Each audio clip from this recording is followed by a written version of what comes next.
Buenas tardes, continuamos aquí en este tercer foro de escultura dedicado a la investigación, museografía, conservación y prácticas, y vamos a cerrar con esta mesa 4.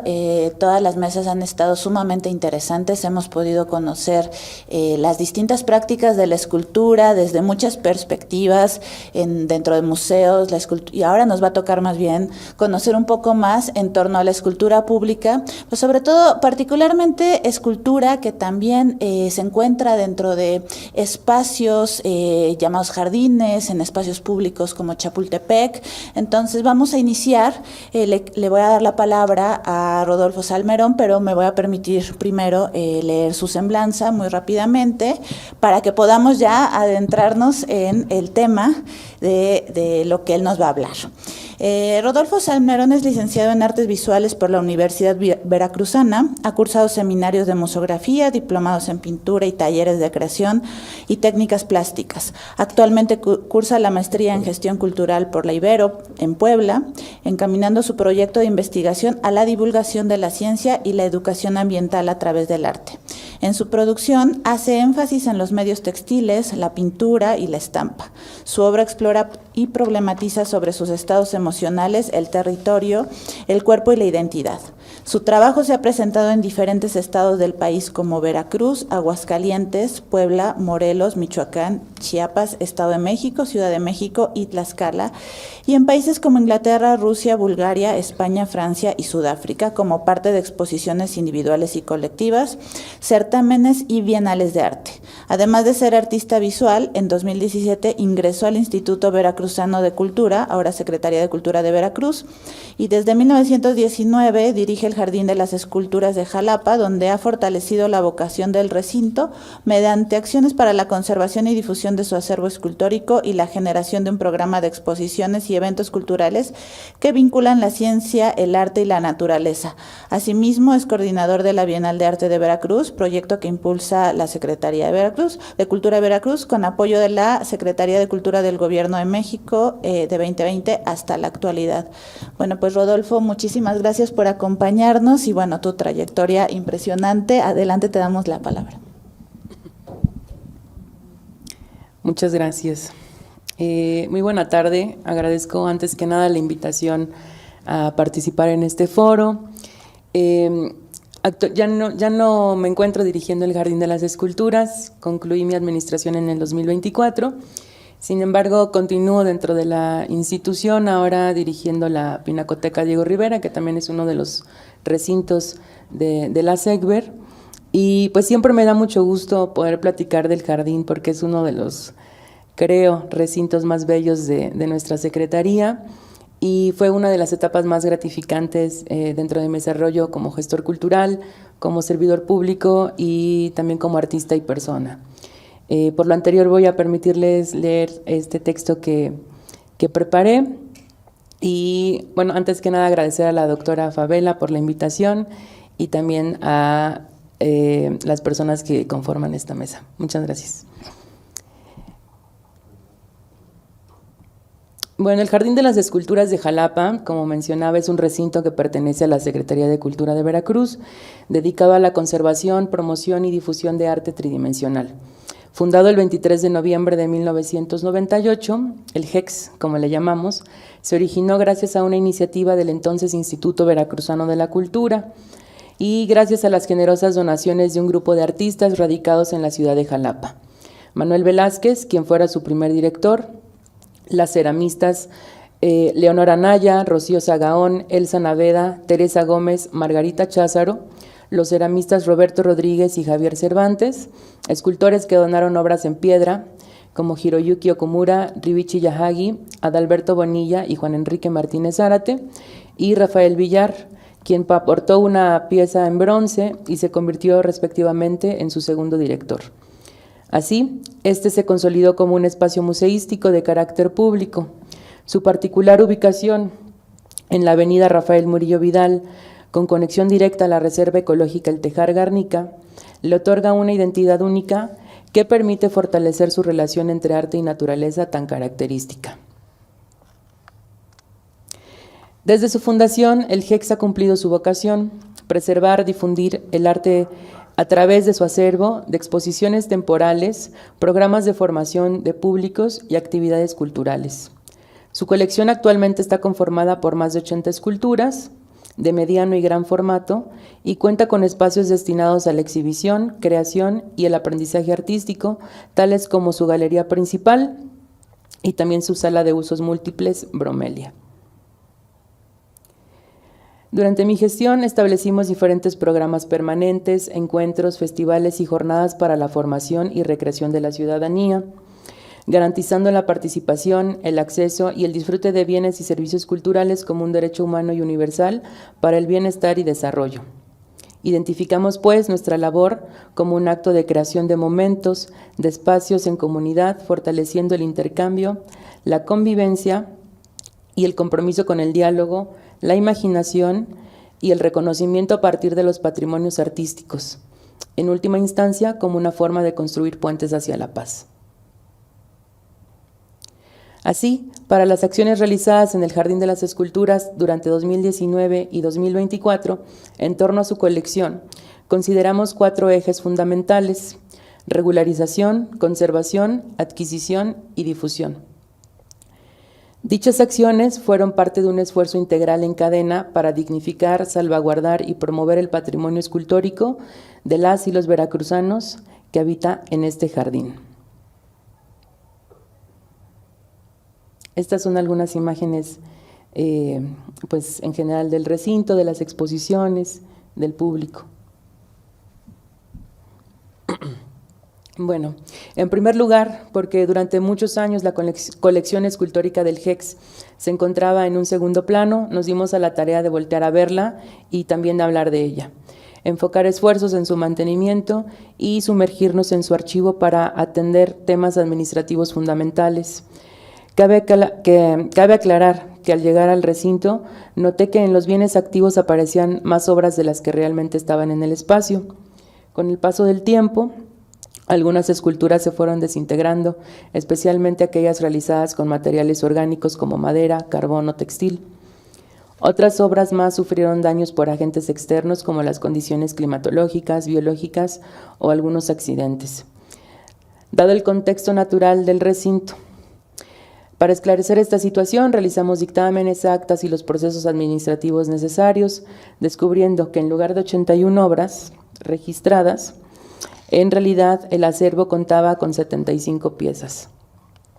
A partir de 2019 se emprendió la catalogación y documentación sistemática de todas las esculturas en el recinto, registrando información detallada sobre los artistas, los materiales, técnicas y sus estados de conservación. Este proceso permitió subsanar un vacío existente, dándonos la oportunidad de visibilizar y dignificar un patrimonio que por mucho tiempo estuvo relegado, sentando así las bases para la creación de un programa de cuidado. A partir del diagnóstico y de la actualización del acervo, se establecieron diversas líneas de acción orientadas a su preservación y difusión. Una de estas fue la implementación de un programa preventivo diseñado para resguardar la integridad de las esculturas, garantizando su permanencia y su valor cultural. Para ello se llevaron a cabo estrategias como la capacitación de personal de mantenimiento en técnicas adecuadas de limpieza y manipulación, así como la sensibilización tanto del público como los trabajadores del recinto, promoviendo el respeto y el cuidado hacia las piezas.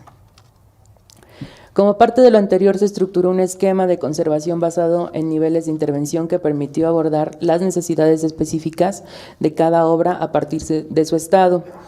En primer lugar, el nivel preventivo abarcó labores de mantenimiento rutinario, incluyendo la limpieza superficial de las esculturas y su entorno inmediato, la eliminación de polvo, hojas, ramas y otros elementos externos que pueden acelerar el deterioro de los materiales. En segundo nivel, la conservación correctiva consistió en intervenciones un poco más profundas, como la aplicación de tratamiento anticorrosivo o aceites a esculturas metálicas, la consolidación de piezas de piedra que presentaban fisuras o desgastes, así como tratamiento de fauna xilófaga en las esculturas de madera. Finalmente, en donde los casos eran más avanzados, se recurrió a la restauración especializada. Estos últimos dos niveles, en un proceso que requiere la participación de expertos quienes aplican técnicas idóneas para recuperar tanto la estabilidad estructural como la apariencia estética de las piezas afectadas. Y gracias a este plan fue posible atender la totalidad de la colección que resguarda el Jardín de las Esculturas. Una vez resarcido el tema de mantenimiento, bueno, aquí tenemos algunos ejemplos, ¿no? Un poquito antes de continuar, en la mesa anterior la maestra platicaba un poco sobre la restauración de las obras. Nosotros, dentro de la administración pública, pues nos hacemos equipo y hacemos vinculación con diferentes personas expertas en diferentes áreas, por lo que para estos temas de conservación y de restauración obviamente acudimos a pues, personas especializadas, ¿no? Algunos de los ejemplos que podemos ver son estos, algunas esculturas que habitan en el jardín. Muchas de ellas recibieron el tratamiento que se consideró adecuado, y el caso de esta pieza de Paloma Torres, que se llama Estaciones de Bercana, me parece muy interesante porque nosotros teníamos la intención en algún momento, si ven estas estructuras que están en la parte de arriba, son como unos castillos, teníamos la intención de generar una estructura nueva, porque en algún momento pues fue hurtada una de estas secciones. Sin embargo, pues la restauradora nos recomendó no hacerlo, simplemente volver a colocar, dar el mantenimiento adecuado a las estructuras de la parte de abajo que es de cerámica, porque hablaba un poco sobre la historia de las obras, ¿no? Y bueno, nos pareció pues adecuado, porque aparte, y en un momento más lo platicaré, pues el contexto natural en el que se encuentra el recinto, pues amerita diferentes consideraciones en cuanto a las intervenciones que van requiriendo las esculturas, ¿no? Una vez resarcido el tema de mantenimiento, otro de los puntos donde enfocamos un esfuerzo significativo fue la incorporación de 11 nuevas esculturas, una acción que no se realizaba desde el 2006. Estas obras, creadas por artistas de reconocimiento nacional e internacional, enriquecieron la diversidad estética y conceptual de la colección. Las y los artistas cuyas piezas se sumaron al JEX incluyen a Héctor de Anda, Juan Gorupo, Felisa Aguirre, Ribichi Yahagi, Mitsuo Saiki, Mariana Velázquez, Farfana Costa, Vicente Grondona, Roxana Cervantes y Gloria Carrasco. Con estas adquisiciones, la colección permanente y actual ascendió a 85 obras. Es importante señalar que para dichas donaciones se establecieron criterios claros y específicos que garantizaron su viabilidad. En cuanto a las obras, se deben considerar el contexto geográfico del Jardín de las Esculturas, el cual mantiene una estrecha conexión con una reserva ecológica y área natural protegida. Este espacio es un mosaico de vegetación nativa, cultivada y ornamental, que alberga cientos de aves, mamíferos, reptiles e insectos. Debido a que las esculturas se exhiben a la intemperie en un entorno de casi 4 hectáreas, es fundamental que estén fabricadas con materiales resistentes a las condiciones climáticas y a la interacción con su biodiversidad. Además, los donantes deben ser conscientes del impacto del entorno en las piezas y aceptar su posible inclusión en programas de mantenimiento y restauración, recibiendo además solamente obras en condiciones óptimas, sin daños ni intervenciones previas. Siguiendo la vocación del JEX, de preferencia las piezas donadas deben abordar temáticas relacionadas con la naturaleza, destacando la riqueza de texturas, colores, formas orgánicas y representaciones de la vida silvestre. Asimismo, se valora su integración con el espacio, la posibilidad de interacción con el público y la experimentación con materiales que potencien la tridimensionalidad.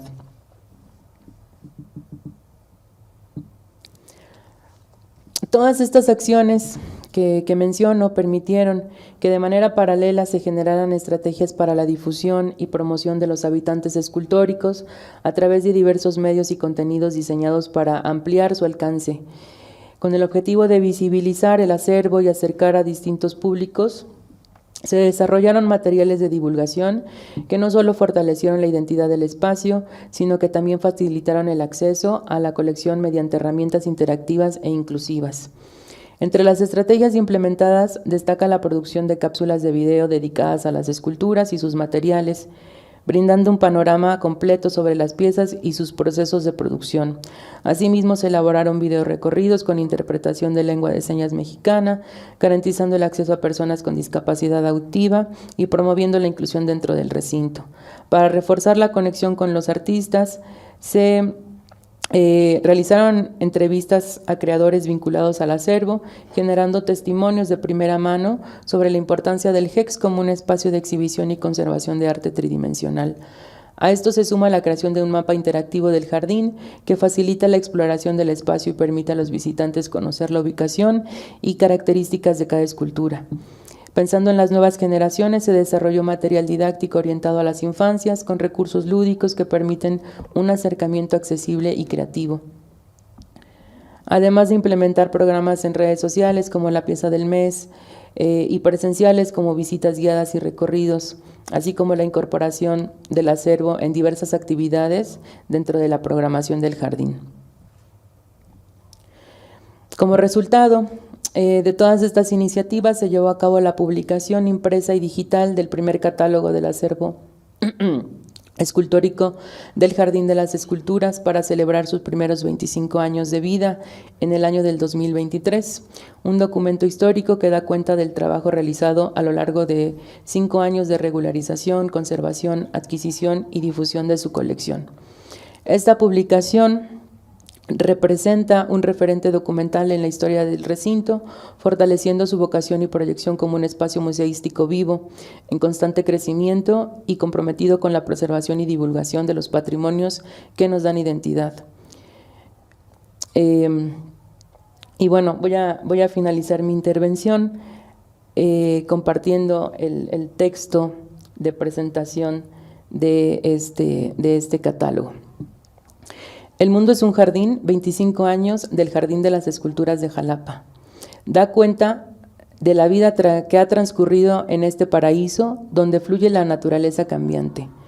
Religiosamente, el paisaje se modifica en cada estación del año ante la mirada serena de las esculturas que lo habitan y observan la dicha de los visitantes. Cultura y cultivo suceden aquí de manera literal. En este espacio no solo comparten la raíz etimológica, sino la realidad cotidiana en la que convive la creación artística con la exuberancia de la vegetación, ambas con una energía vivificante que anima todos nuestros sentidos al tiempo que los dispone en armonía con el entorno. Este jardín museo cumple su misión al pie de la letra. Es un espacio accesible e inclusivo que fomenta la diversidad, la sostenibilidad y ofrece a la comunidad una experiencia enriquecedora que promueve la reflexión y el intercambio de conocimientos. A lo largo de estos años, la vocación del HEX se ha consolidado. Actualmente, todos los públicos encuentran aquí una oportunidad de aprendizaje y recreación. Las actividades que ofrece se despliegan en una variedad de ramas creativas: música, teatro, literatura, dibujo, pintura, fotografía, cerámica y, por supuesto, escultura, además de exposiciones, festivales y talleres.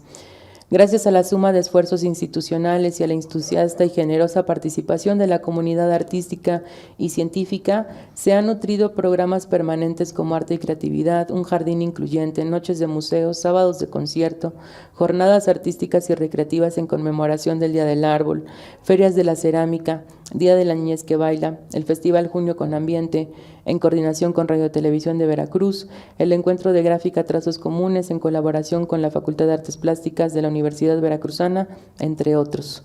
Sea este aniversario la ocasión para honrar y reconocer la labor de quienes durante estos 25 años han formado parte de la historia de este Jardín de las Esculturas. La semilla que sembraron se ha cultivado con amor. Hoy gozamos de una buena cosecha que orgullosamente compartimos con ustedes. El mundo es un jardín y este jardín ha sido y será un lugar para crecer. Bienvenidas y bienvenidos a esta memoria gráfica del recinto más verde del entonces Instituto Veracruzano de la Cultura. Muchas gracias.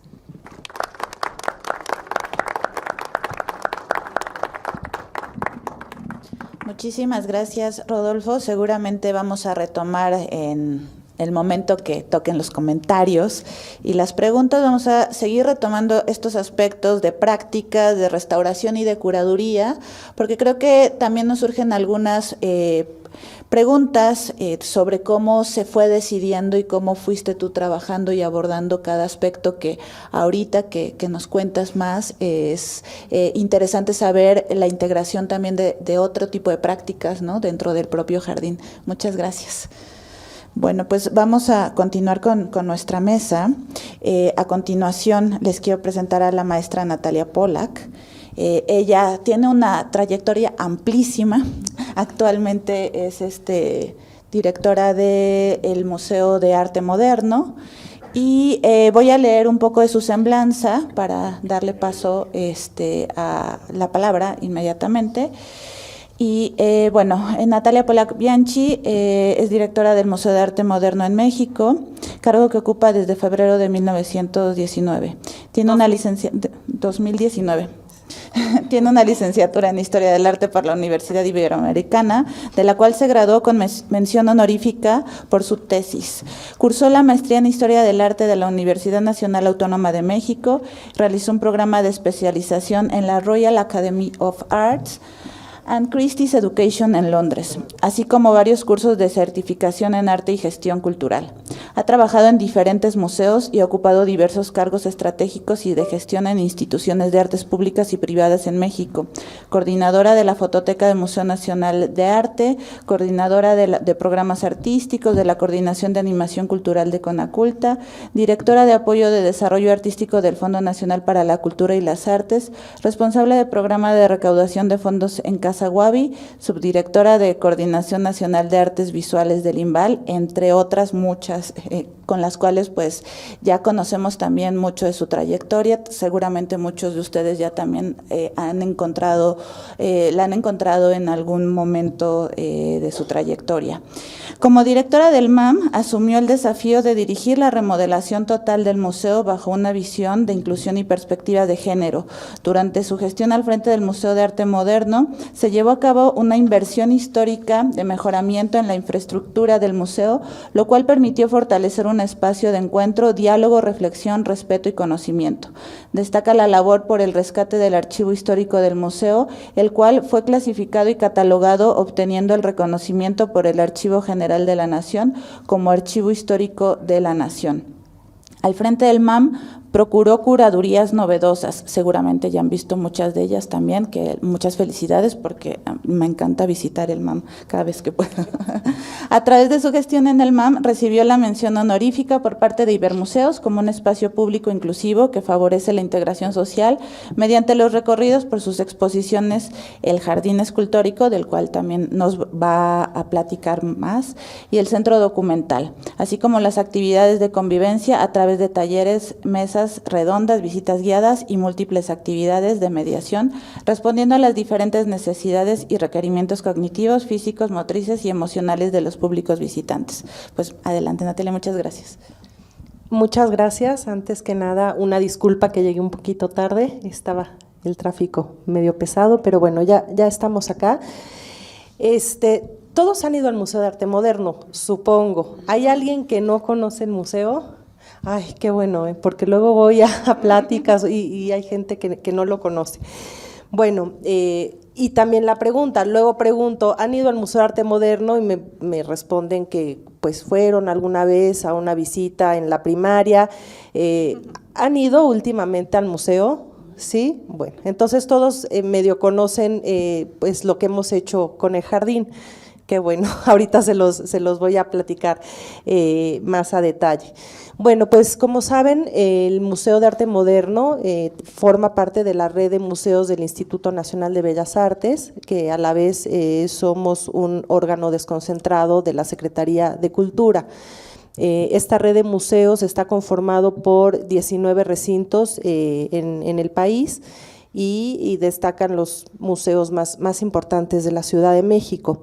El año pasado el museo cumplió 60 años, se fundó en 1964 bajo la dirección de Carmen Marín de Barreda, ¿no?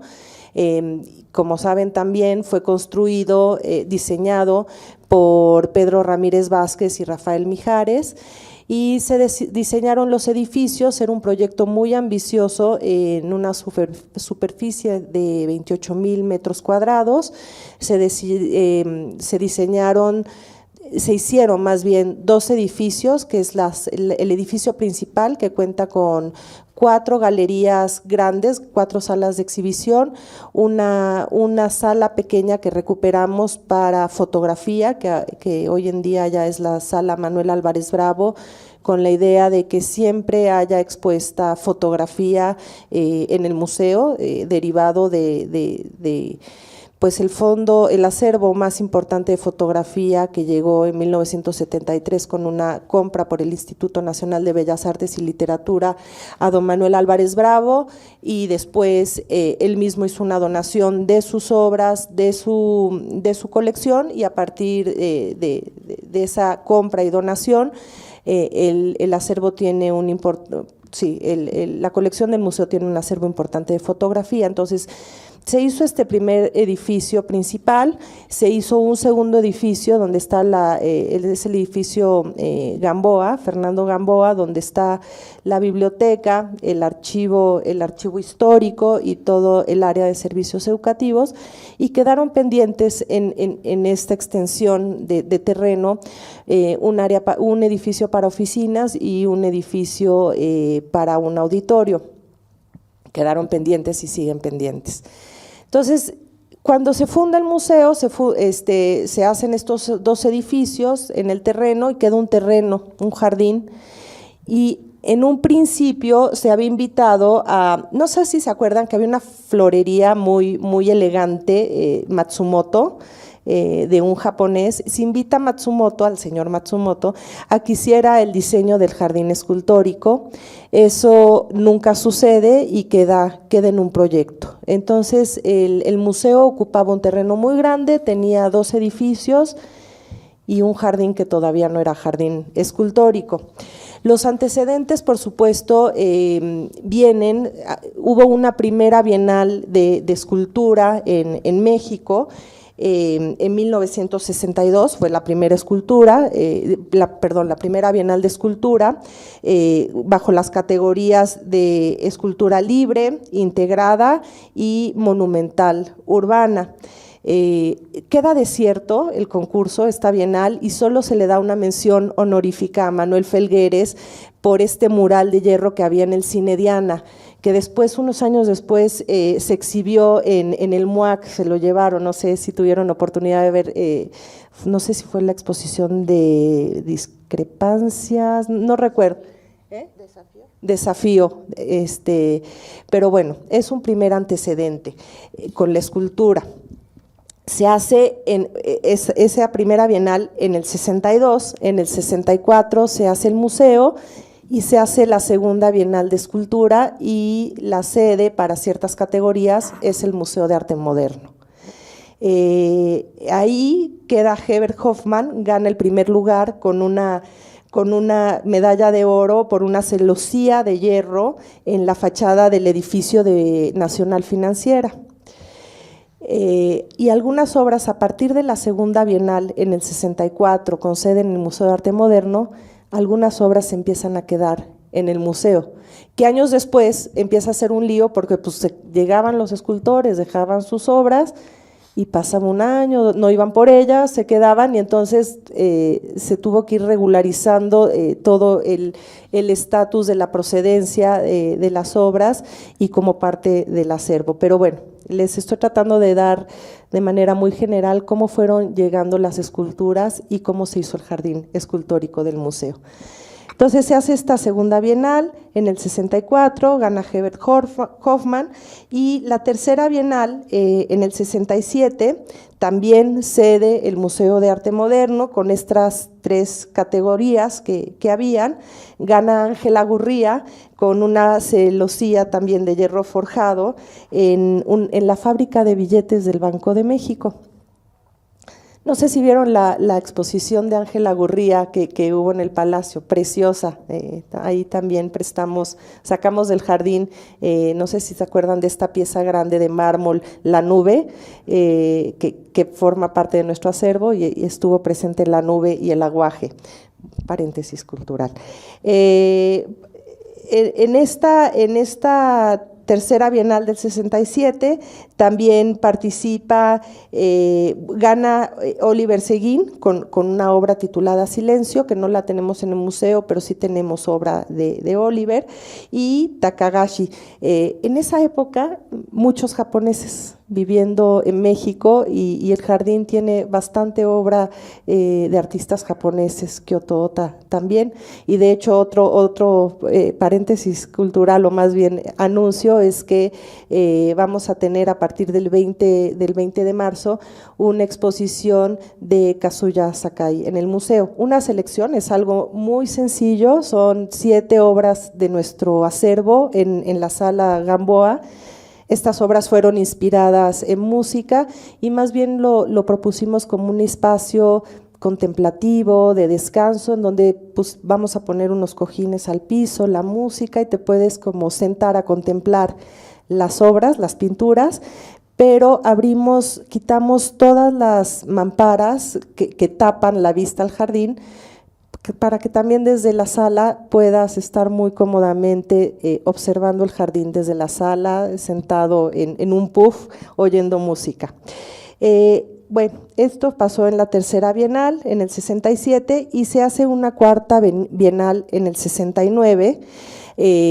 Hay que mencionar que ya en el 68 con las Olimpiadas es la Ruta de la Amistad, ya en presencia de escultura integrada al paisaje, de escultura urbana, y en el 69 se hace la cuarta Bienal, donde más bien ahí fue una retrospectiva de las bienales, o sea, no fue un concurso, no habían obras nuevas, se exhibían las obras de la primera, la segunda y la tercera Bienal de Escultura.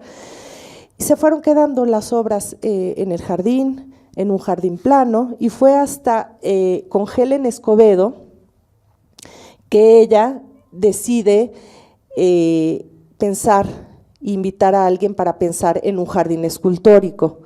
Creo que ya me adelanté con lo que estamos viendo atrás, no, aquí invita a Juan Siles, un agrónomo, y empiezan a hacer estas como lomitas que tenemos en el museo. Tenemos un área que le decimos el cráter, que es pues un área más como sumida, como si fuera un cráter, y empiezan a hacer ya un diseño de paisaje del jardín escultórico, y con Helen llega la serpiente del eco, ¿no? Justo cuando llega, creo que es en el 79, si mal no recuerdo, no, es después porque Helen está después, esa escultura llega y estaba en la entrada del museo, y después en alguna administración se fue al jardín.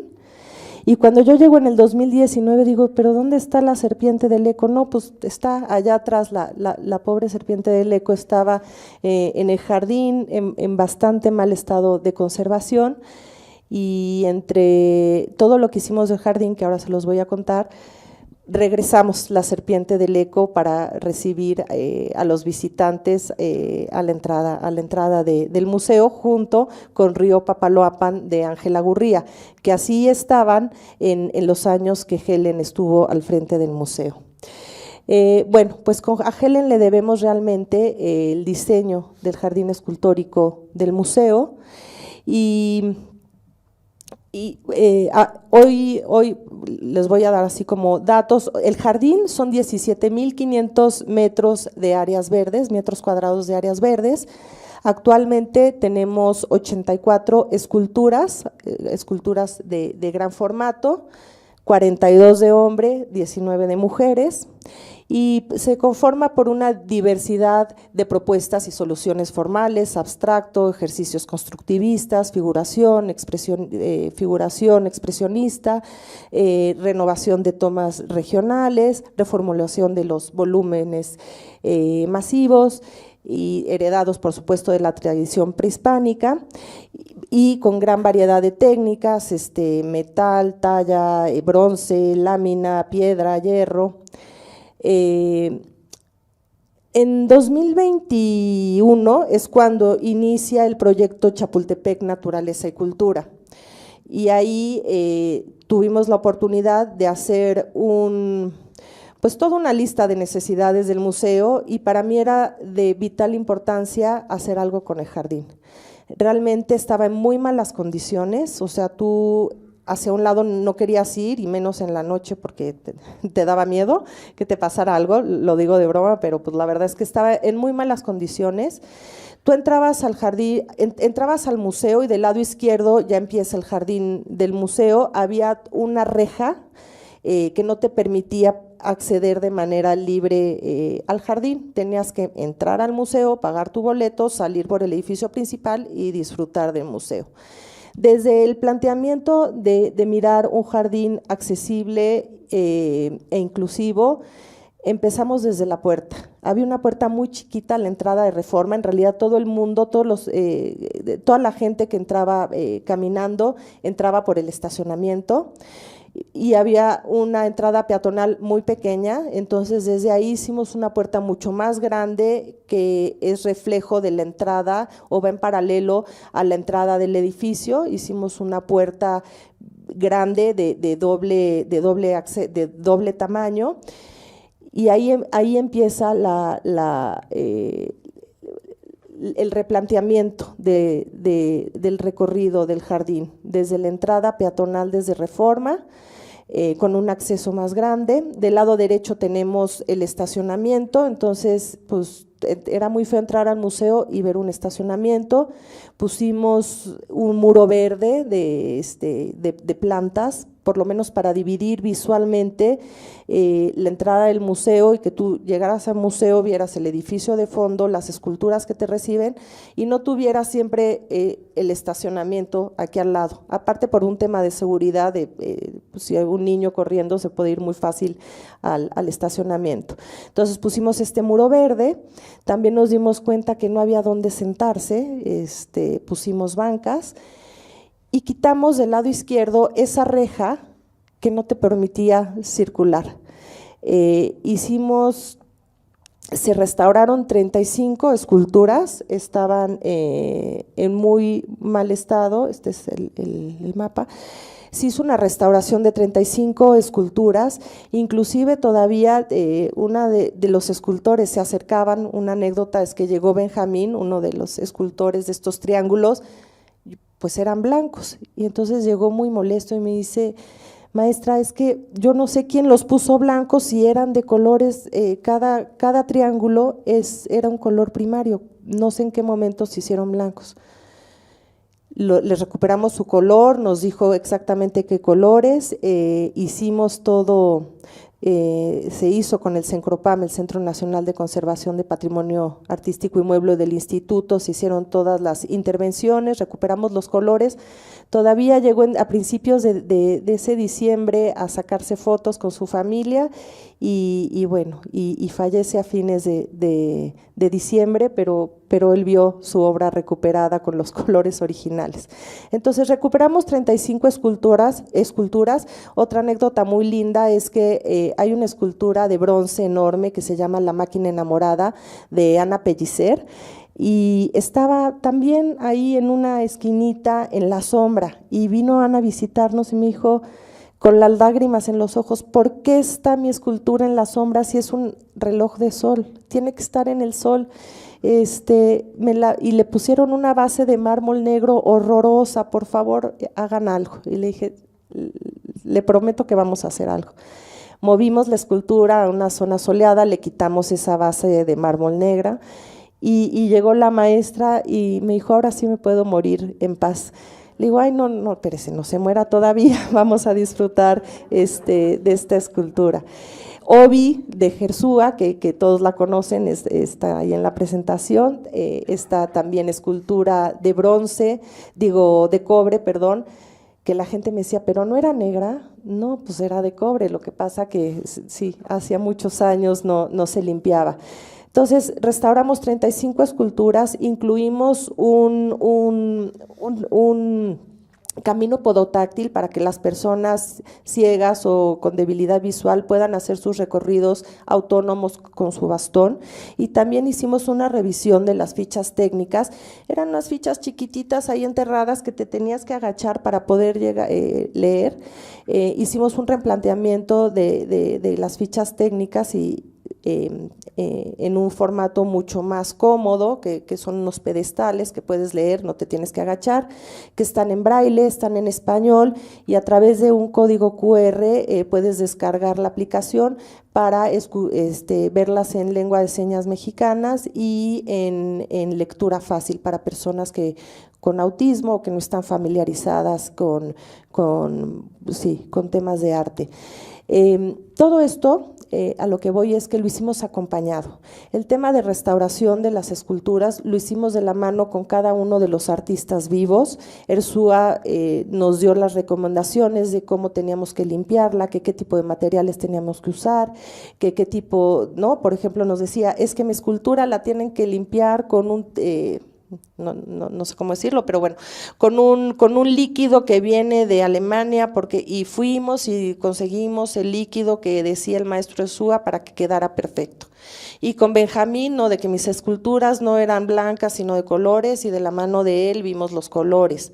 Y con Ana Pellicer, pues mi escultura no es de sombra, no sé a quién se le ocurrió ponerla en la sombra, tiene que ser y así fuimos trabajando de la mano con cada uno de los artistas, pero también con cada una de los grupos de personas a los que nos queríamos dirigir. Fue un trabajo muy intenso de trabajar con una asociación de personas ciegas para que pudieran ir explorando y tocando las esculturas para que pudieran hacer la descripción en braille, porque el braille no es la traducción literal de la ficha técnica que reescribieron los curadores. Lo que dice en la ficha braille es lo que las personas ciegas sintieron, tocaron, y es como la van describiendo, y realmente son mucho más interesantes y conmovedoras y sensibles del texto académico que el museo hizo. Y entonces una ficha en braille te la describe en términos de bastones, ¿no? Ellos, la medida, la relación de la medida es en términos de su bastón. Entonces te pueden decir, esta escultura mide 2 bastones, es fría, es áspera, es suave, y esa fue la descripción que hicieron las personas. Y así fuimos trabajando con diferentes grupos para poder realmente ser accesibles, inclusive el camino que lo ven acá, todo esto amarillo, fueron muchos recorridos que hicimos de la mano de ellos y que nos decían por dónde tenía que ir el recorrido del jardín. Básicamente ya se me está acabando el tiempo, y importante decir que a partir de cómo se fue conformando el acervo escultórico del Jardín del Museo de Arte Moderno, también hemos recibido muchas donaciones a través de pago en especie, este programa que tiene la Secretaría de Hacienda con los artistas, y también de donaciones directas. Por ejemplo, los grandes ausentes en el jardín era Federico Silva y Fernando González Gortázar. Pudimos lograr la donación de dos obras por parte de las familias. A raíz de la exposición que tuvimos de Joy Laville, el hijo de Joy nos donó una escultura de Joy Laville, que es una pareja en bronce, que es ella y Jorge Ibargüengoitia, preciosa, y muy lindo porque aparte de Joy uno conoce más pintura y no escultura, entonces estamos muy contentos con esa reciente donación, y también incorporar artistas más contemporáneos como… se me fue el nombre, Alberto Castro Leñero, que nos donó un arco precioso que estuvo en la exposición que tuvo en el Museo de la Ciudad de México, y también algunas obras en comodato como este bocho de Felgueres que estuvo mucho tiempo afuera del Museo Tamayo, después estuvo afuera de la Universidad Autónoma en Ciudad Neza y ahora está en comodato en el Museo de Arte Moderno. Entonces, gracias también a esas donaciones o comodatos se ha ido robusteciendo el acervo escultórico del museo. Por supuesto que también hay un comité curatorial, que es un órgano colegiado de diferentes, bueno, de personas en diferentes ámbitos, y se hace todo un análisis de las propuestas y la viabilidad de exhibirlas. Y recibimos otra donación que estamos a punto de ya montarla en el museo, que son un arco de bochos de Betsabe Romero. Entonces, pues estamos sorteando las dificultades del montaje, pero próximamente ya la vamos a poder tener también en el jardín escultórico. Y parte de esta remodelación de la que les hablaba, de la restauración, de las cédulas, de la parte de accesibilidad, pues nos dimos también a la tarea de hacer un censo de los 515 árboles que tiene el museo, para tener unas áreas verdes sanas, ver cuándo es época de poda, ver qué especies tenemos, e hicimos un invernadero para poder sembrar nuestras propias, las plantas que tenemos ahí. Entonces, pues trabajamos en diferentes frentes de conservación, de contenidos, de accesibilidad y por supuesto todo lo que tiene que ver pues con el bosque, que es la fauna y la flora. Ya dije la flora, y también tenemos unos animales queridos como tlacuaches, cacomixtles y gatitos que llegan al museo y que los alimentamos, los operamos y los cuidamos mucho. Y pues eso es parte del Jardín Escultórico del Museo de Arte Moderno.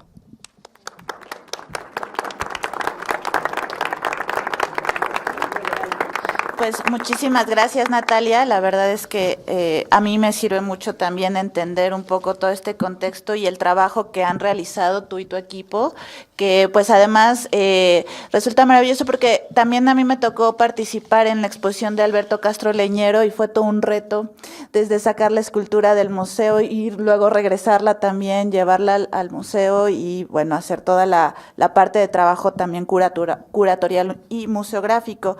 También quedan algunos aspectos que, bueno, debatiremos más adelante porque se mencionaron también en la mesa anterior.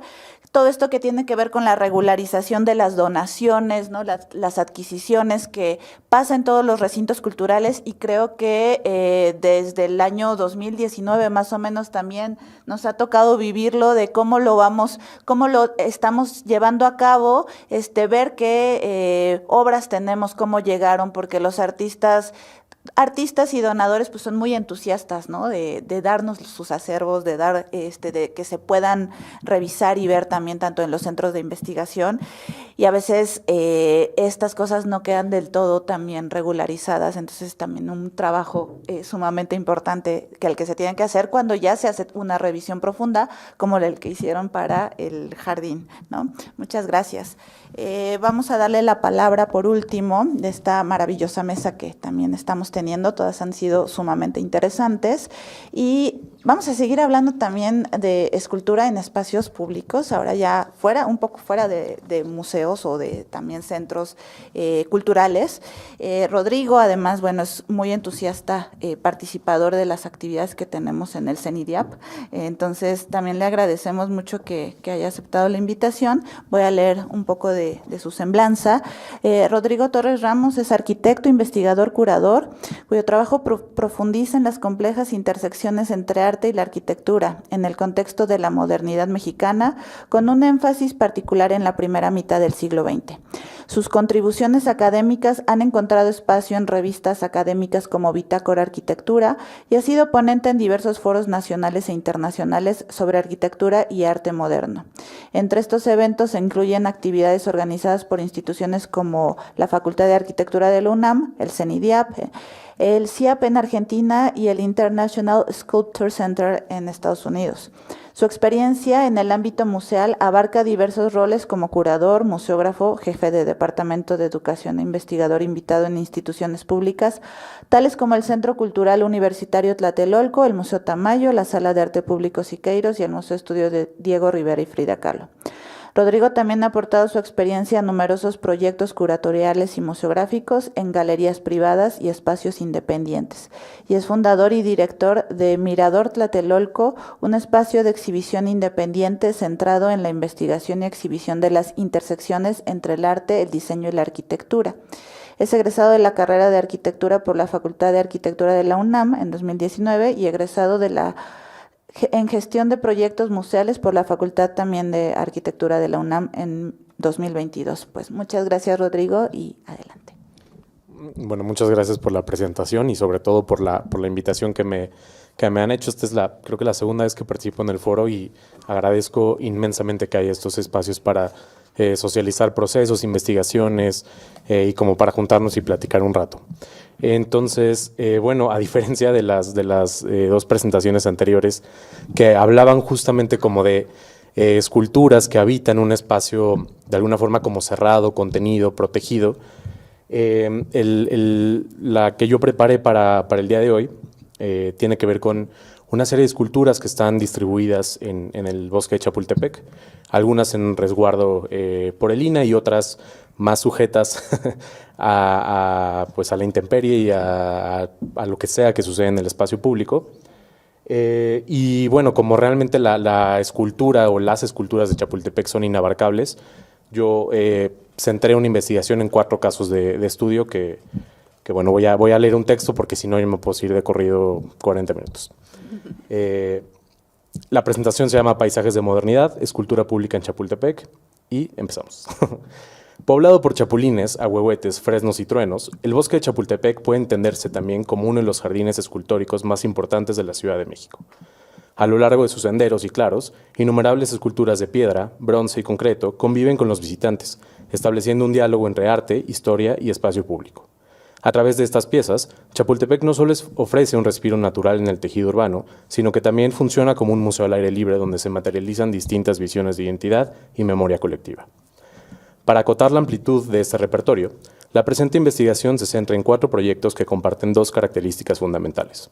En primer lugar, se trata de obras que evidencian el interés de sus autores por utilizar la escultura como un medio de diálogo y reflexión en torno al nacionalismo, utilizando el cuerpo escultórico para representar nociones de mexicanidad vinculadas, en particular, con el indigenismo y el mestizaje.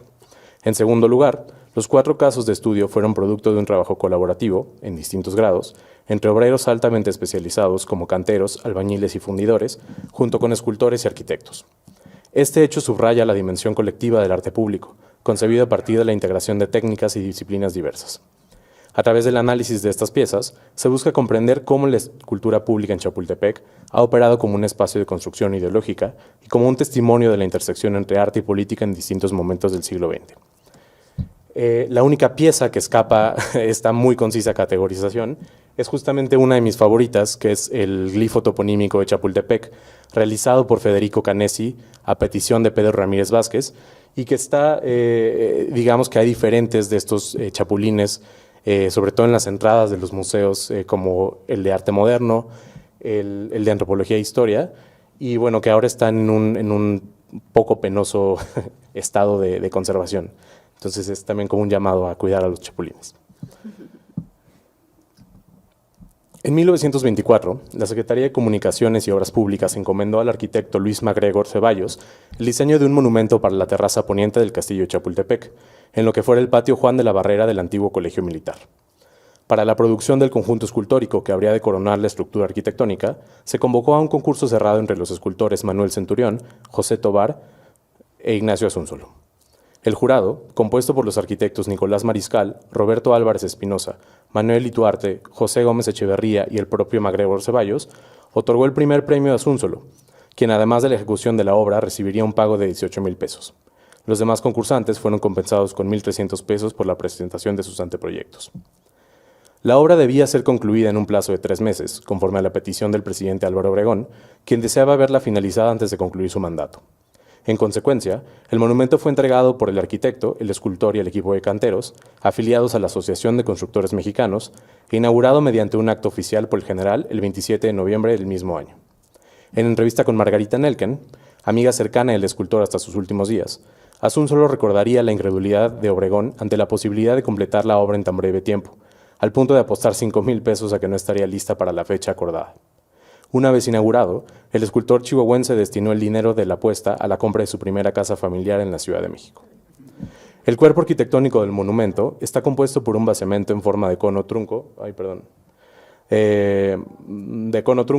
que asciende de una escalinata de planta circular.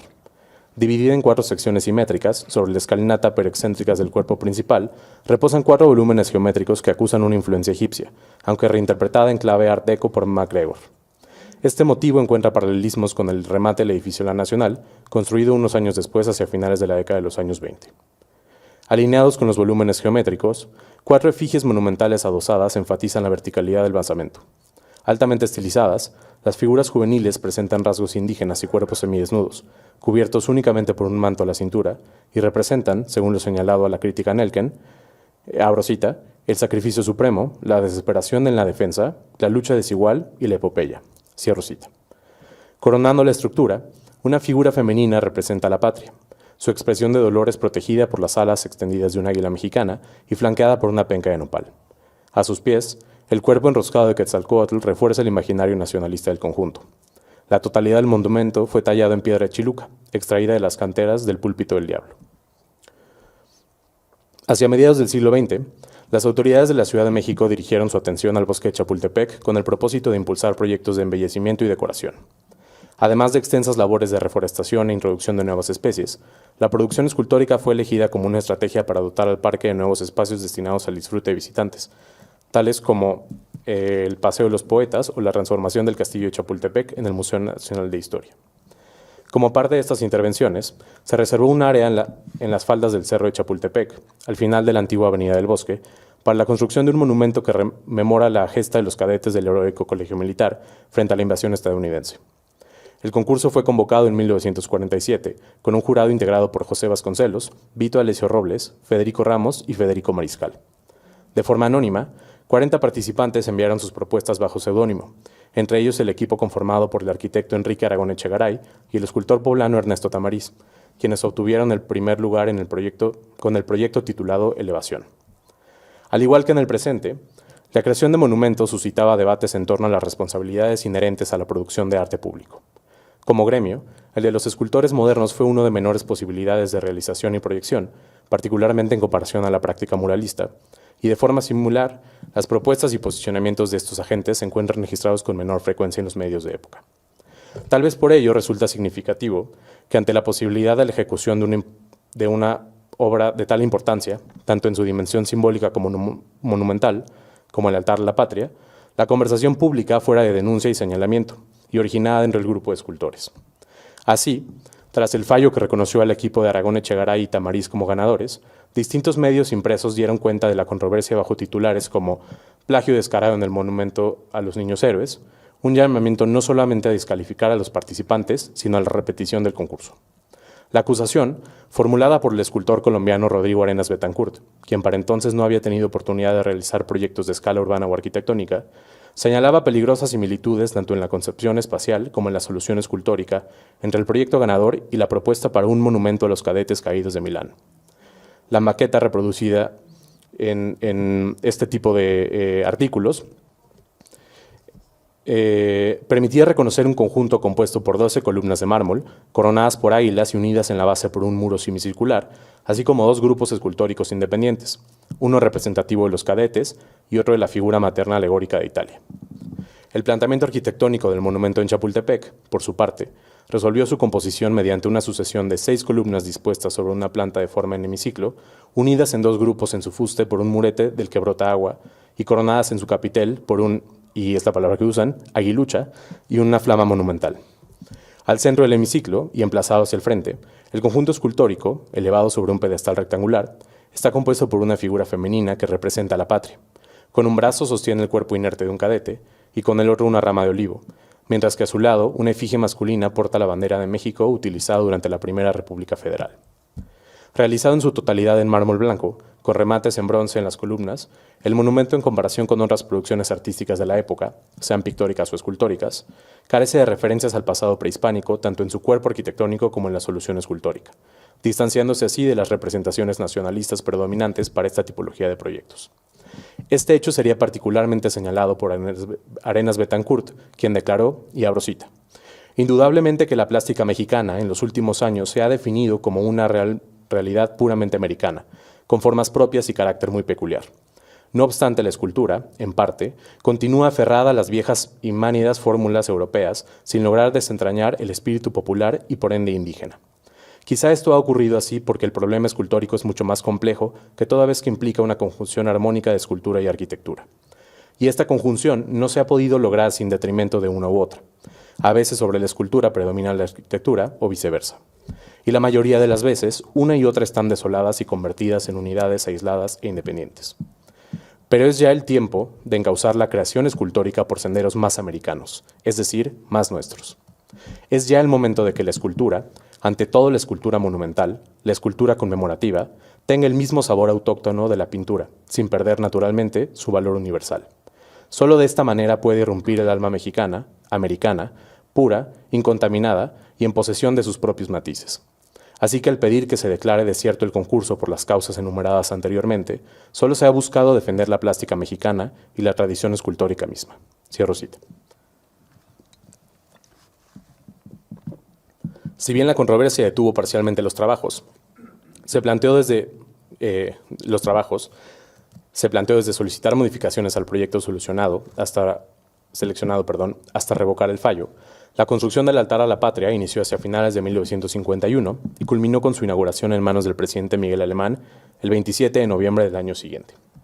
Solo como dato adicional, en los documentos escritos de forma autobiográfica por Tamariz, recuerda su momento de ser ayudante de Ignacio Asúnzolo para la creación del monumento anterior y dice Tamariz que de los 15,000 pesos que ganó Asúnzolo, a él le tocaron 50. Y que no se los aventó a la cara porque con eso podía pagar la mitad de sus deudas de la pensión en Ciudad de México.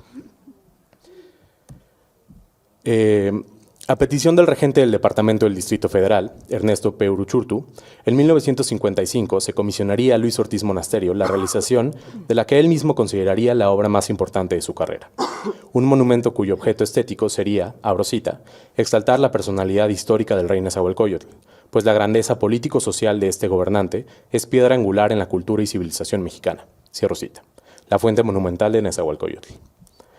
Lejos de la contemplación pasiva impuesta por los monumentos cívicos y la estatuaria ornamental distribuidos en el parque, esta obra esculto-arquitectónica, enunciada así por el propio Ortiz Monasterio, incorporaría tecnologías y estrategias compositivas y de diseño modernas para transformar la experiencia estética de los paseantes a partir de su desplazamiento por el espacio. En un esfuerzo por integrarse no solo al entorno del bosque de Chapultepec, sino también el de evocar la materialidad propia de la escultura prehispánica, los materiales elegidos por Ortiz Monasterio para el conjunto estuvieron acotados a una rica selección de piedras de la región, tales como piedra bola de río, tezontle rojo, labrado y rústico, recinto, piedra laja de San Ángel, piedra del Xaltocan y piedra roja de San Luis. Aun cuando el planteamiento inicial era el de construir un objeto ornamental, la solución de Ortiz Monasterio para la fuente monumental de Nezahualcóyotl fue la de realizar un conjunto integrado por 3 esculturas monumentales, 2 exentas y una adosada a muro, 3 grupos de relieves escultóricos a muro, 4 monolitos, concebidos como mobiliario urbano, el diseño de una explanada y finalmente la gran fuente. El sitio elegido para su construcción, una superficie aproximada de 1.250 metros cuadrados, emplazada hacia el final de la Calzada del Rey, en el poniente de la primera sección del bosque de Chapultepec, revelaría su pasado lacustre durante el proceso de cimentación. Es decir, que el muro de la fuente descansa sobre el antiguo acueducto colonial, sobrepuesto en los restos del acueducto prehispánico, construido para introducir el agua dulce de Chapultepec a Tenochtitlan. El proyecto se estructura a partir de 2 muros intersectados en escuadra. El menor, que es el que veíamos en la foto anterior, de 30 metros de longitud, está recubierto de tezontle rojo labrado y carga una inscripción dedicada al rey poeta, así como 3 relieves de piedra bola alusivos al glifo toponímico de Chapultepec y los glifos de la Triple Alianza. Su observación requiere ascender a una plataforma elevada de 2 metros sobre el suelo, en cuyo extremo norte se sitúa una escultura de bulto, un brasero monumental con representaciones escultóricas alusivas a la vida del gobernante. El muro mayor, de 160 metros de largo, conforma el cuerpo principal de la fuente.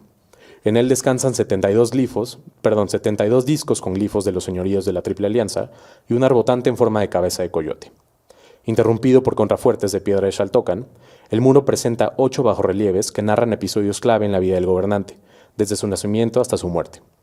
Para la ejecución de estos tableros, que es justamente el que está en la presentación ahora mismo, Ortiz Monasterio tuvo acceso a códices resguardados en el antiguo Museo de la Calle de Moneda, una oportunidad que describió en la autobiografía editada por la investigadora Guadalupe Telosa, titulada El ropero de piedra, como, abro cita, la revisión de los códices con tal objeto fue una de las experiencias artísticas más intensas que he tenido en mi vida profesional, pues me mostró, una vez más, el genio creador de nuestros artistas precortesianos.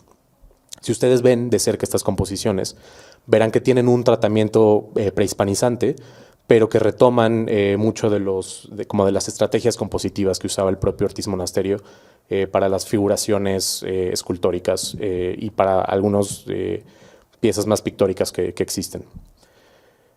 Finalmente, la escultura principal se alza sobre un pedestal en forma de altar náhuatl y representa a Nezahualcóyotl con una tableta que porta un colibrí y un chimali, también realizados en talla directa.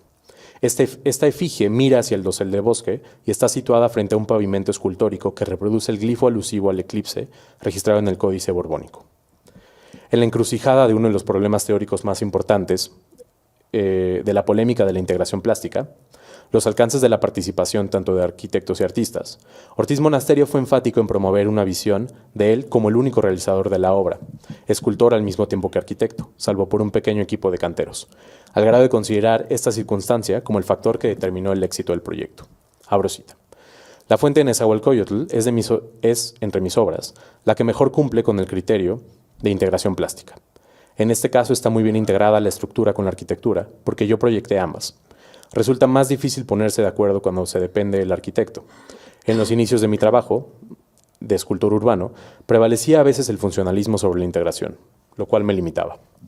Hay que decir que, aunque Ortiz Monasterio promovió esta visión, publicaciones como la monográfica de la propia fuente y números dedicados a esta obra como el de Arquitectura a México recuperan los nombres tanto de los arquitectos como los ingenieros y de los jefes de los canteros, como para poder hacer esa lectura integral de un equipo de trabajo, que es finalmente lo que permite producir una obra de esta escala. Para terminar, la lucha del pueblo de México por su libertad fue el nombre original del espacio que hoy se conoce como Galería de Historia El Caracol. Su construcción fue producto de un planteamiento museológico avanzado para la época, dotar a los visitantes del Museo Nacional de Historia de un espacio para aproximarse de forma didáctica a los objetos y documentos resguardados en el Alcázar. Así, en el marco del cincuentenario de la Revolución, el sesquicentenario de la Independencia y el recién pasado el centenario de la Reforma, la galería se concibió como un espacio conmemorativo de estos 3 acontecimientos fundamentales en la historia del país. En su interior, la exposición de maquetas y dioramas, así como la utilización de herramientas audiovisuales y museográficas innovadoras, seguiría un orden cronológico, desde los antecedentes de la independencia hasta la promulgación de la Constitución de 1917, consolidación de un siglo de luchas y expresión de los principios que rigen la vida social de México. La inserción de un objeto arquitectónico contemporáneo, no solo en el bosque, sino en extrema proximidad del castillo, suponía un desafío no explorado. Pedro Ramírez Vázquez planteó a Jaime Torres Bodet el aprovechamiento de un predio de planta circular en la ladera del cerro, utilizado como lienzo charro, establo y picaderos durante la ocupación del heroico Colegio Militar. Esta ubicación lo convertía, literalmente, en la antesala del Museo Nacional de Historia. Aprovechando la forma del sitio, la altura del cerro y la narrativa cronológica de la exposición, se planteó la solución de un recorrido lineal a través de una helicoide de pendiente poco pronunciada, generando 12 salas para exhibición y áreas para servicios en los niveles intermedios. La piel de la arquitectura fue resuelta con ventanales polarizados en tonalidades verdes, lo que permite hasta la fecha en realidad, la introducción visual del bosque en las salas y la multiplicación del dosel hacia el exterior. El acceso se diseñó desde la ladera que conduce al castillo, mientras que el recorrido culmina en la Sala de la Constitución, un espacio que resuelve estructural y simbólicamente el programa del museo. Continuando una colaboración iniciada en 1958 con el diseño del Pabellón de México para la Exposición Universal de Bruselas, Pedro Ramírez Vázquez incorporó al artista guanajuatense José Chávez Morado para la creación de 2 obras que potenciarían la experiencia didáctica que el espacio arquitectónico debía ofrecer. En el acceso, Chávez Morado creó una escultura funcional, un cancel de bronce titulado Componentes raciales y culturales del México moderno, donde representa la idea del mestizaje. A la izquierda se encuentran referencias al imaginario mesoamericano, a la derecha, las influencias del viejo mundo. En el centro, los visitantes atraviesan el umbral en la unión simbólica y figurativa de ambas cosmovisiones, un gesto que alude directamente a la idea del mestizaje. El punto culminante del recorrido es la Sala de la Constitución. Su acceso sorprende al visitante con un cambio abrupto de escala y materialidad. Un espacio contenido dentro de un cono truncado, recubierto íntegramente de lajas de tezontle rojo y coronado por una cúpula de fibra de vidrio de 8 metros de diámetro, que genera una iluminación tenue pero dramática. Para este espacio, Chávez Morado realizó 2 piezas escultóricas. Un pedestal para el asta bandera empotrado en altura sobre el muro de acceso y una reinterpretación monumental y modernizante del escudo nacional. Si bien Ramírez Vázquez participó en la construcción de la ciudad universitaria, sitio donde la colaboración entre artistas y arquitectos ocupó un lugar central en las discusiones teóricas sobre el proceder de la arquitectura moderna mexicana, en la presentación editorial del proyecto en la revista Arquitectos de México, fue enfático en declarar que, abro cita, las artes afines, pintura y escultura, están presentes, pero no hay un propósito deliberado de integración plástica. Cierro cita. Una narrativa distanciante de aquel movimiento que repetiría en proyectos subsecuentes, tales como el Museo de Arte Moderno o el propio Museo Nacional de Antropología. Los monumentos y esculturas de Chapultepec no solo aportan a la construcción estética del paisaje urbano, sino que también funcionan como dispositivos de memoria que condensan narrativas sobre el pasado y el presente de México. Este conjunto de obras, concebidas bajo la noción de monumento, verifica la vinculación entre agentes creadores para dotar a la ciudad de objetos y espacios que configuran la idea aún vigente de arte público. No subordinados a una noción estricta de función, objetivo programático de la arquitectura y el urbanismo moderno, la potencia de estos ejemplos reside, en palabras del arquitecto Luis Ortiz Macedo, en su capacidad para, abro cita, materializar en un anhelo común una idea a través de un símbolo plástico. Cierro cita. Listo.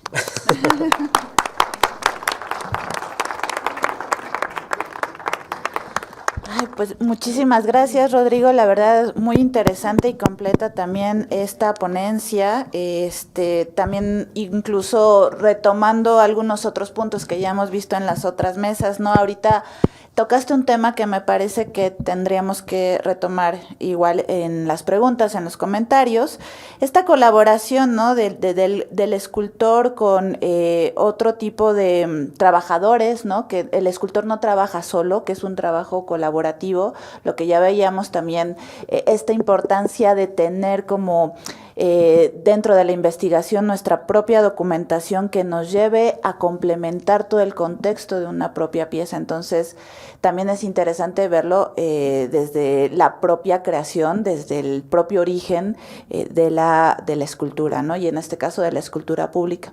Vamos a pasar a preguntas y comentarios, porque si no tienen, yo tengo un montón. A ver, ¿quién gusta? Sí, Ana.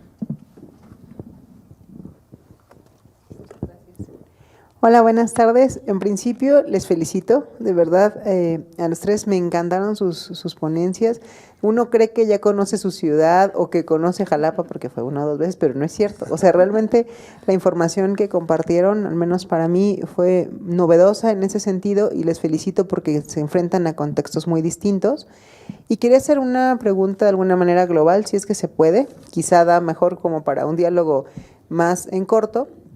Pero cada uno de ustedes expone desde su perspectiva y sus experiencias, no sé, por ejemplo, el caso de Jalapa, ¿no? Este tema de la adquisición de nuevas piezas, el tema del mantenimiento, por decirlo lo general, igual que comentaba también la maestra Natalia, ¿no? Hasta ver qué tipo de árboles tienes, porque eso luego puede ser un problema. Y digo, y ahorita en la ciudad con las palmeras, creo que nos traumó a todos que ya no tenemos palmeras por el tema de los hongos que vuelan. O en el caso de Chapultepec, no sé, yo siento que a título personal vivo más ahora Chapultepec que cuando era niño, ¿no? Digo niña, perdón, que en el sentido de que lo transito es distinto y me ha sorprendido porque justamente hay información que no tenía digamos, en claro.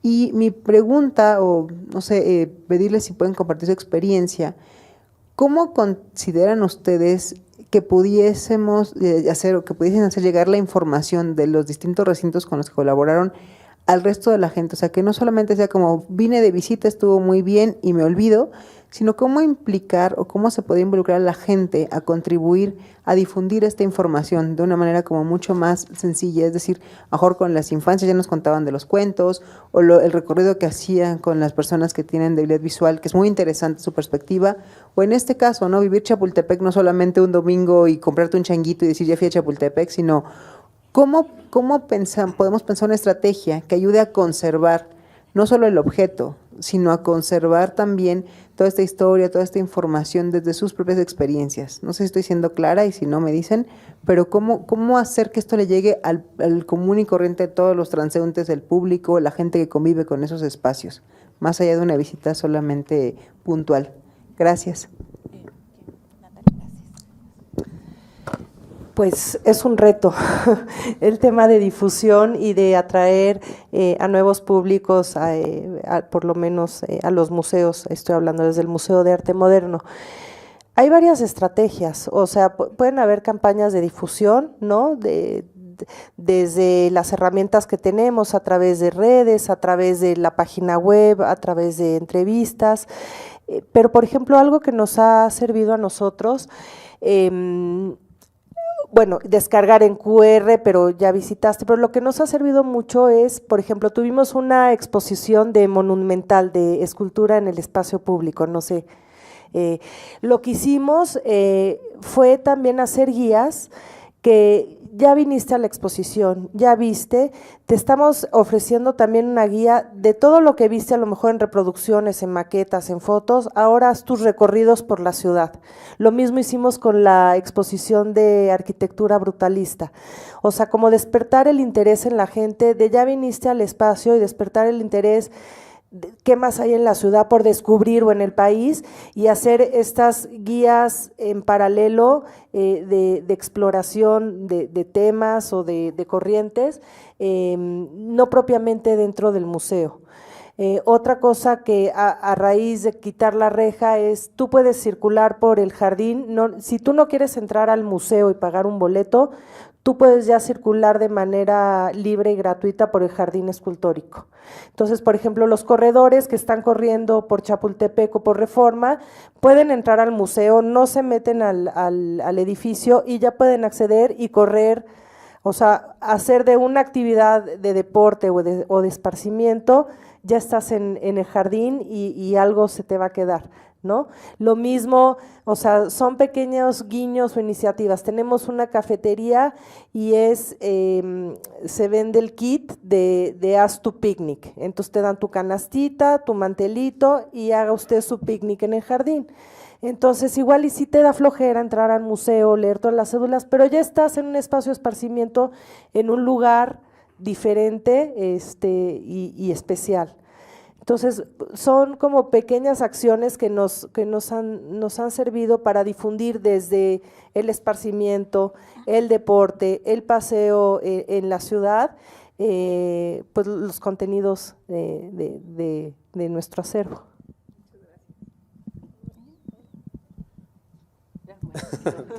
Y al final sí, bueno, tengo el celular porque voy tomando notas, no por otra cosa. Como menciona la maestra, creo que para hacer difusión, promoción y que pues la gente, las personas se den cuenta, para empezar en el caso específico del Jardín de las Esculturas en Jalapa, yo al llegar noté que muchas personas no lo conocían, incluso de la misma ciudad, ¿no? Se encuentra a las afueras de Jalapa, como mencionaba hace un rato, con gran conectividad con una reserva ecológica. Pero a mí me daba mucho coraje porque más allá del jardín estaba una plaza grande y todas las personas van para allá, ¿no? Entonces, como espacio museístico y centro cultural, pues nosotros tenemos la ventaja de poder hacer, teníamos la ventaja de hacer diferentes actividades y dinámicas, ¿no? Y diferente contenido, y una programación para todo tipo de público, lo que va al siguiente punto. El jardín, dadas sus características, siempre he considerado que es un espacio amable, accesible para las personas, ¿no? rompe con esta forma tradicional de un museo en una galería blanca, estos espacios que son tal vez, que muchas personas tal vez tengan ciertas reservas para entrar, ¿no? Entonces, al estar en un contexto como el del jardín, que es un bosque, el bosque mesófilo de niebla, que es característico de Jalapa, pues el simple hecho de entrar y poder hacer un recorrido mientras vamos escuchando a las aves, viendo diferentes árboles y la vegetación, pues ya genera una conexión distinta con las personas que lo visitan y que pues a la vez pueden invitar a otras personas, ¿no?, a conocerlo. También otro punto importante fue el trabajo colaborativo interinstitucional. Nosotros hicimos vínculos con diferentes áreas y trabajamos mucho en el área de la divulgación también de la ciencia y de la biodiversidad que existe en el espacio. Entonces, además de promover el acervo escultórico, también hicimos 4 emisiones de un festival que se llama Junio con Ambiente. Trabajamos con el Instituto de Ecología que se encuentra en Jalapa, generando un contenido sobre las especies mamíferos silvestres que habitan en el espacio. Una bitácora vegetal donde invitamos a artistas a ilustrar todas las especies que estaban en el recinto. Y pues a través de todas estas colaboraciones, no solamente en el ámbito de la educación ambiental, sino también con la Facultad de Artes Plásticas de la Universidad Veracruzana, con diferentes instancias de los 3 niveles de gobierno, pues creo que es importante, ¿no?, el trabajo colaborativo. Y finalmente, pues algo que hicimos al final de la administración fue conectar el espacio, el jardín. Alrededor del jardín, más bien, hay otros espacios gubernamentales. Juntos se encuentra el Museo de Ciencia y Tecnología CANA. Posterior se encuentra el jardín. Después se encuentra la estancia Garnica, que es un área recreativa para pensionados de gobierno del estado. Y al final se encuentra el Parque Natura, que es actualmente se llama Naturalia, y que es un centro para rehabilitación de especies y también diferentes actividades que existen, ¿no? Entonces hicimos un circuito y ya están conectados todos estos espacios. Entonces podemos ir caminando del Museo de Ciencia y Tecnología al jardín, al CANA, a la estancia Garnica, y pues eso también ha sido bastante favorable para la presencia y el aumento en los visitantes, ¿no? Bueno, yo les puedo platicar un poco desde fuera de la institución y particularmente desde la autogestión, que en paralelo a este proyecto que se mencionó como en la semblanza de Mirador Tlatelolco, participo como coeditor en un proyecto que se llama Bloque. Lo pueden encontrar en redes sociales como Bloque_MX. Y justamente es un proyecto independiente dedicado a revisar la práctica escultórica moderna y contemporánea en México y en América Latina. Entonces, bueno, hay un programa editorial amplio, digamos, donde editamos publicaciones digitales, pero de forma más reciente también nos interesa tener como injerencia en el espacio público. Entonces, a partir de diciembre hemos hecho una ruta de escultura, lo que hemos llamado Caminar Escultura, donde una vez al mes seleccionamos un área de la Ciudad de México para caminar 2 horas y hablar de objetos, proyectos, concursos, victorias y fracasos como del pensamiento escultórico de la Ciudad de México. Tenemos un podcast que se llama justamente Hablar Escultura, en donde platicamos con escultores, digamos, jóvenes, artistas jóvenes, emergentes. Hablamos con instituciones justamente para la expo de Ángela Gurría. Platicamos con Joshua, el curador de esa muestra. Y bueno, también así un poco como, casi como spoiler, la siguiente semana vamos a anunciar un programa en colaboración con el Museo Tamayo que se va a llamar Investigar Escultura y que es una revisión al Centro de Documentación del Museo Tamayo enfocada a la práctica escultórica y que se va a desplegar como una especie de exposición y sala de lectura en la sala pública del museo, a la que no tienes que pagar para entrar como si lo haces para una exposición, y como que acompañando esa sesión de trabajo y de investigación, Vamos a tener todo un programa enfocado a la escultura del jardín o del parque que circunda el Museo Tamayo. Entonces, también creo que es relevante como compartir las experiencias que suceden, ¿no? Para conocer de manera colectiva y compartida el acontecimiento escultórico, que, bueno, claramente sucede de la mano con las instituciones, ¿no? Pero que también hay otras vías para hacerlo. Bueno, ok. Bueno, en lo que pasa en el micrófono voy a leer un comentario del maestro José Luis Rubalcaba, que nos acompañó también en la mesa anterior, y bueno, va más dirigido también a los espacios de los jardines escultóricos. Sería importante tratar de implementar biomonitores, son plantas que se ponen en los jardines, como un medio económico para evaluar el efecto del cambio climático en las obras que se encuentran en esos espacios. Bueno, él es especialista en restauración escultórica, entonces sabe de lo que habla. Adelante. Sí, bueno, hablando de captación de públicos, que creo que es muy complicado, Natalia comentaba que en alguna sesión, en alguna charla, le dijeron, sí, yo fui cuando era chiquito, ¿no? Porque se habla de estos programas en las escuelas, donde a los alumnos los llevan, pero no hay o sea, el maestro los lleva, alguien les explica y no pasa de ahí, o hacen un dibujito y ya. Y creo que eso tiene que venir que ser como una tarea constante de parte de la SEP, de parte hacia los museos, hacia los espacios abiertos como el Jardín de Jalapa, al apoyo, pero creo que esa es una utopía, esa sí va a ser una utopía, a crear talleres, ¿no?, dentro de estos espacios que atraigan a los chiquitos y que ellos son los futuros espectadores, porque ya sus papás ya no van a querer ir o pocas veces los van a llevar, o sea, si no tienen digamos, este hábito de ir. Hay gente que conozco que trabaja en áreas de museos y no va a otros museos. O sea, se dedica su tiempo a estar ahí y no va a otro. Entonces sí, es muy complicado. Eso, como comentabas, Natalia, es un reto atraer estos públicos. Pero yo creo que eso sí tiene que venir desde la SEP. O sea, en los años 50, los años de la utopía, pues sí se hacían los mismos talleres en las escuelas y después se llevaban a los niños a conocer los museos. Había pocos, pero se llevaban, y entonces eso creaba como una actividad, pues, educativa, pedagógica, cultural, que los llevaba a conocer otros mundos más allá de su barrio y más allá de su escuela, ¿no? Pero bueno, creo que yo me quedé en mi pasado y bueno, pues pedirle a la Secretaría si ya se quitó, que se reactive, ¿no?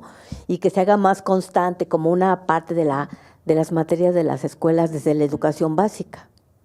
Es nada más un comentario y felicitarlos porque me encantó todos estos esfuerzos que se hacen y que además falta la restauración. En el caso del Museo de Arte Moderno, tuvo la fortuna de estar en este proyecto Chapultepec, pero los otros que tú mostraste o en el Jardín de Jalapa, pues no, o sea, ahí está la obra sí recuperada y tratando de su administrador o su director de hacer una restauración y que se vea bien, pero ¿cuánto tiempo va a durar, no? Bueno, disculpen por mi ponencia. La verdad es que cada vez hay más programas con la SEP, también en el caso del Museo de Arte Moderno, con la Secretaría de Turismo de la Ciudad de México, con un programa que se llama Colibrí Viajero, que nos trae también de diferentes zonas de la ciudad, nos trae en transporte alumnos y, como dices, desde las infancias. Nosotros empezamos ya hace como 1 año y medio un programa que van a decir, se la volaron, pero con bebés de 3 a 6 meses, de 6 meses a 18 meses, en donde es un trabajo con los papás, por supuesto, y con los bebés. Y en vez de que los lleven en la carriola a pasear por el centro comercial, ponemos también unas pues como unas colchonetas en el piso y también a través de música y con el apoyo de especialistas, y ya empezamos a trabajar desde las primeras infancias. Y bueno, son públicos que ya queremos empezar a formar desde los 3 meses de edad, sobre todo a los papás, que no lo dejen y que esto es una primera semilla y eso, que no lo vayan dejando. Pero la verdad es que yo te podría decir, Guillermina, que el público más asiduo al museo es un público escolar y después turistas. Yo nada más también un pequeño comentario. Sí, yo estoy totalmente de acuerdo, creo que una experiencia significativa dentro de un museo es lo más importante y que vaya un poco más allá de un simple taller o de la visita, ¿no?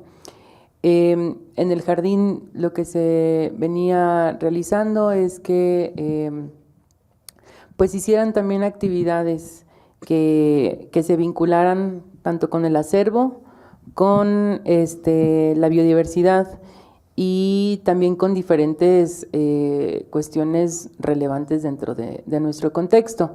Por ejemplo, existe un evento muy importante que se llama Feria de la Cerámica en Jalapa, en Veracruz y en la región en general. Existe una gran cantidad de una comunidad ceramista muy activa.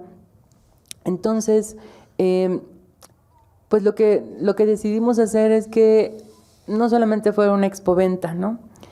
Le dimos un formato diferente, le llamamos Artistas de Fuego y estaba, esperemos que se le dé continuidad, estaba conformado por la expoventa, mesas de diálogo, talleres de producción y exposiciones. Entonces, para que las personas, infancias, juventudes y cualquier persona que pudiera acudir, pues se involucrara desde generar su propia pieza de cerámica hasta saber los procesos con diferentes artistas y tal vez después comprarla, ¿no? Y eso también, pues es otro punto distinto, ¿no? Pero pues se le da un poco el valor a los procesos y también a las piezas artísticas, ¿no? De autor. Entonces sí, yo creo que es muy importante las experiencias significativas dentro de los espacios museísticos. También en el Jardín de las Esculturas la mayor población o las personas que acuden son visitas escolares de diferentes niveles y pues sí, es un reto, pero se sigue trabajando en eso, yo creo. ¿Alguna otra pregunta, comentario? Sí, acá. ¿Quién tiene el micrófono? Acá. Okay, gracias, soy Saúl Pereira, artista visual, gestor y curador de arte contemporáneo. Me especializo en la escultura y bueno, quiero agradecerles por sus ponencias muy interesantes. También quiero agradecer a María Teresa, a la doctora María Teresa, por este foro que creo que es muy importante para la comunidad artística de todo el país. Y bueno, mi pregunta va hacia Natalia y quisiera preguntarle si bueno, estos programas que tiene para los bebés y todo, si han pensado desde el museo plantear algo para que artistas jóvenes puedan hacer proyectos escultóricos que dialogaran con su colección, si están abiertos a este tipo de propuestas o cómo abordarían estas activaciones de sus espacios. Gracias. Bueno, el jardín escultórico ya para nosotros es la 6ª sala del museo. No es un jardín escultórico, digamos, estático. Hemos hecho, ya tenemos un programa de intervenciones en el jardín que son piezas hechas ex profeso para artistas más contemporáneos que hagan algo efímero y ex profeso para el museo, ¿no? Y hacemos a través del equipo de curaduría, se hace invitación y se hace una intervención muy puntual de un artista. Por ejemplo, tuvimos a María José de la Macorra, que a través de ramas hizo como las sombras de las esculturas. Y así tenemos programas. También el jardín se ha vuelto como el lugar para para festivales de performance. Hemos tenido 2 festivales internacionales de performance. Se ha vuelto el lugar también de esta asociación de bailadores. Entonces llegas un sábado y hay 800 personas bailando en un maratón de varias horas. Y en formato exposición, pues este año justamente vamos a tener una exposición de diálogos escultóricos, que son diálogos escultóricos entre artistas contemporáneos y artistas del acervo del museo. Entonces, sí está programado y como saben, a lo largo de estos años ha sido bien importante para mí la presencia de la escultura, no solo el rescate del jardín escultórico, el tener un programa de intervención en el jardín escultórico, haber hecho la exposición de monumental de escultura pública. Entonces, sí hay presencia y este año sí vamos a tener esa exposición. Sí. ¿Alguien más? Sino para retomar un punto que me pareció importante también que mencionó Rodrigo, porque creo que aquí también, tanto en las distintas mesas, en el foro y como en otros espacios que también hemos abierto dentro del CENIDIAP, ahorita Rodrigo tocó un tema que es la vinculación. También, ¿no? Conocer lo que se está haciendo alrededor de ciertas temáticas, en este caso la escultura, y la autogestión, porque Rodrigo, bueno, se dedica también, además de todo lo que ya mencionó, pues sí, a dar a conocer todos estos espacios.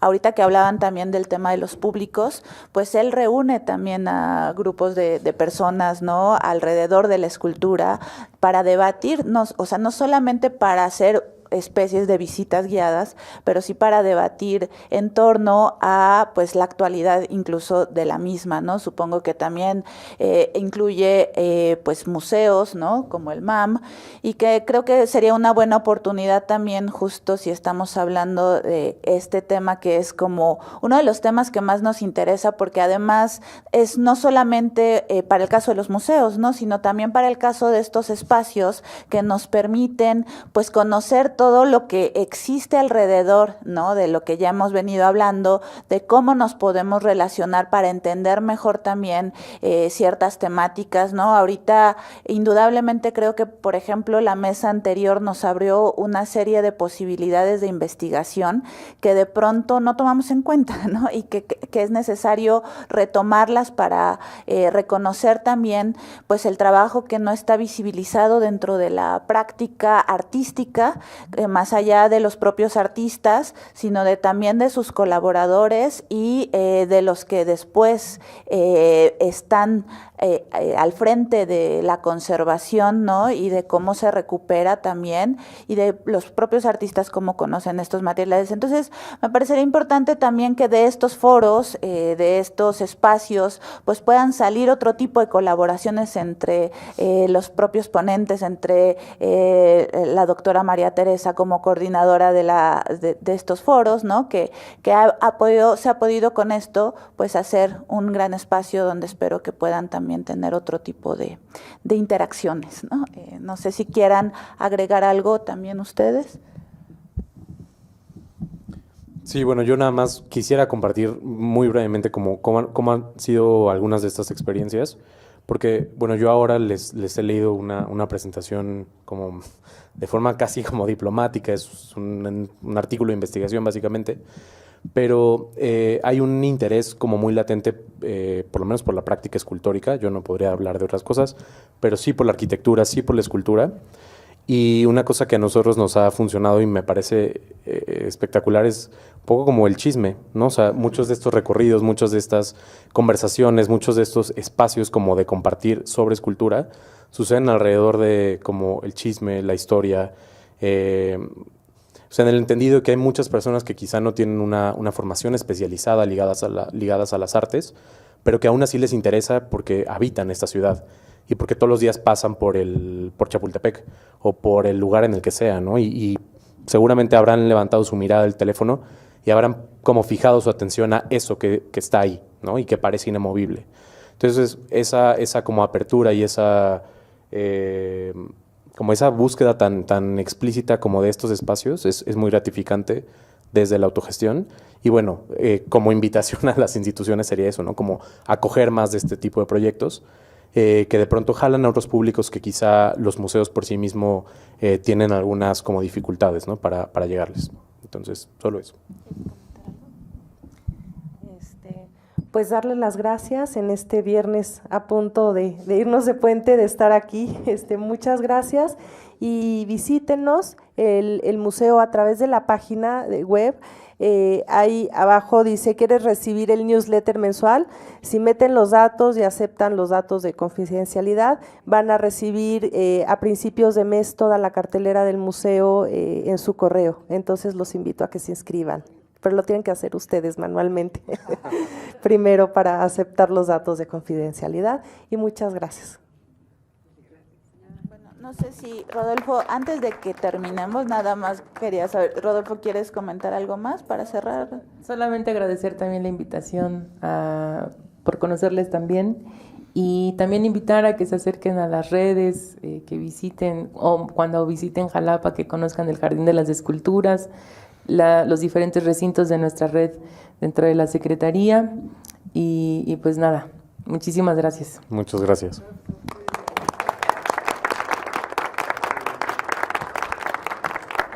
Bueno, igualmente agradecerles a ustedes, también a los que nos están siguiendo a través de nuestras redes sociales y Canal 23, YouTube. Estará también la liga disponible por si gustan después igualmente compartirla.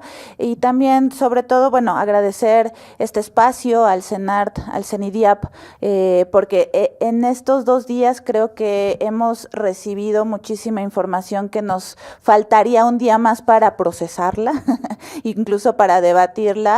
Habrá que pensar en hacer un seminario, más bien, Tere, con todo, posteriormente, sí, donde se pueda seguir pues contribuyendo a este enriquecimiento de conocimiento. Y bueno, no solo será de la escultura, sino como vimos también de otras prácticas como la arquitectura, ¿no? Que también acompaña estos momentos. Y pues nada más agradecerles por acompañarnos en estos 2 días, agradecerle a la doctora María Teresa, en nombre también de nuestro director Alfredo Gursa, que ahorita nos encuentra con nosotros, pero que está muy contento también del resultado de este foro. Los invitamos a unos deliciosos bocadillos y un vino de honor. Muchas gracias.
Gobierno de México.